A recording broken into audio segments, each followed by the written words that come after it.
Hi there, I'm Logan Medish, and this is High Caliber History. In 2017, I had the opportunity to film a video about the Sedgley fist gun for the Curator's Corner program. In May 2021, I finally posted the video to my channel and thought nothing more of it. Then, just a couple weeks ago, I was contacted by Kevin Williams, a researcher and an author who told me that I had missed the boat with this one. And unlike most people who reach out wanting to tell me that I'm wrong about something, he actually offered evidence. Now, because I am an eternal student, I was delighted to see the article that he'd authored and was happy to have been proven wrong. I only wish I had been aware of his research in 2017 when I filmed the first video. You see, myths have a habit of traveling far faster than the truth ever could, and such is the case with the fist gun. And so we can debunk and reconstruct the real narrative surrounding the fist gun from World War II. The myth would have us believe that this weapon was designed for clandestine use by spies in the Office of Strategic Service, or the OSS, which was the predecessor to the CIA. Even today, the ATF lists the fist gun as the, quote, OSS glove pistol. Hollywood helped spread the myth in the film Inglourious Basterds, where one of these guns was used in part of the fictional plot to assassinate Hitler. Instead, the historic record reveals the intended use to be far less dramatic. Heavy equipment operator John Blocker had joined the 31st Naval Construction Battalion. Driving a bulldozer on various South Pacific islands while clearing airstrips and building roads had put him in the line of fire many times. One day, while Blocker was using a road grader to blade down some high spots on a new landing strip, some movement at the edge of the jungle caught his attention. Suddenly, a Japanese soldier, Tonto in hand, was climbing up the back of the road grader, intent on slitting the Seabie's throat. There was no chance to bring a carbine or even a pistol into action. Fortunately, Seaman Blocker was wearing work gloves with the newly issued fist gun installed. Without having to even think about it, he punched his assailant in the chest. The .38 caliber bullet missed the Japanese soldier's heart by inches, but lodged in his spine and ended up killing him instantly. Now, that account is fictional. It's part of the account that was written for the article that was presented to me to illustrate a point.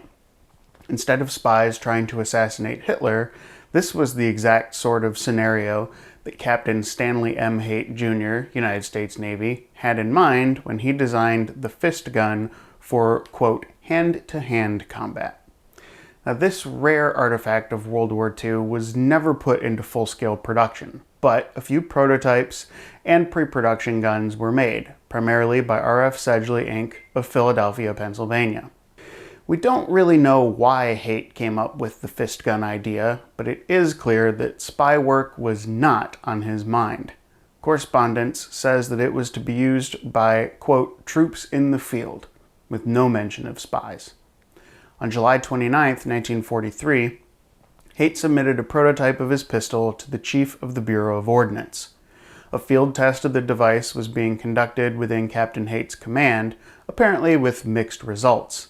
A letter from August of that year noted that, quote, on numerous occasions, the fist gun issued to members of your organization snapped while they were engaged in various occupations, this indicating the need of a positive safety device on the gun.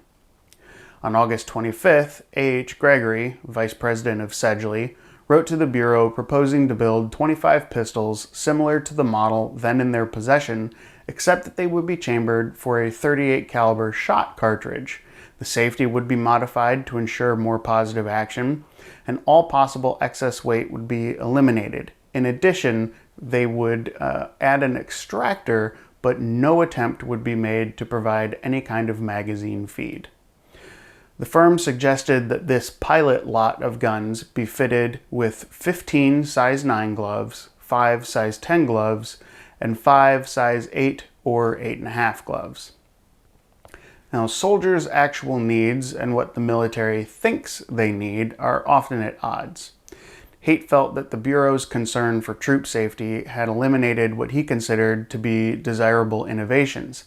namely the ability to fire the gun on contact with sufficient pressure to release the sear, and the ability to fire the gun conventionally at a distant target by activating the plunger trigger with a finger instead of your opposite hand. Captain Haight said that he had conducted tests with the pilot production gun against a sea bag loaded with rags, and in his opinion, it took too much force to cause it to fire.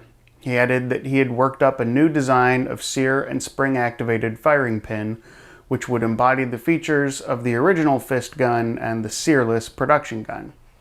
Unless the device was incorporated into the gun, he was, quote, apprehensive concerning the ultimate use of this fist gun by the troops in the field. The Bureau apparently dealt with Sedgley on a sole source basis, but they intended to procure production guns through a competitive contract. Other companies with initial involvement included American Machine and Foundry Company in Brooklyn, Beckwith Manufacturing Company of New Hampshire, and the Tudor Industries Corporation of New York.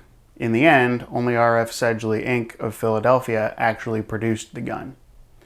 Now, certainly there is little or no documentary support for the weapon having a covert or intelligence association of any kind.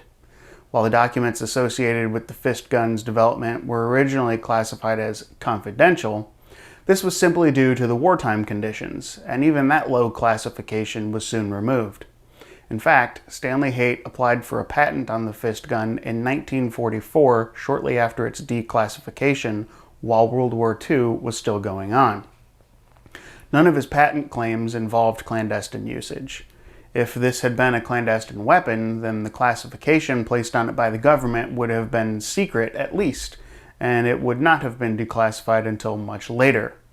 As it stands, the patent was granted in July of 1947. So you see, it's highly unlikely that the fist gun was ever intended for anything clandestine or covert.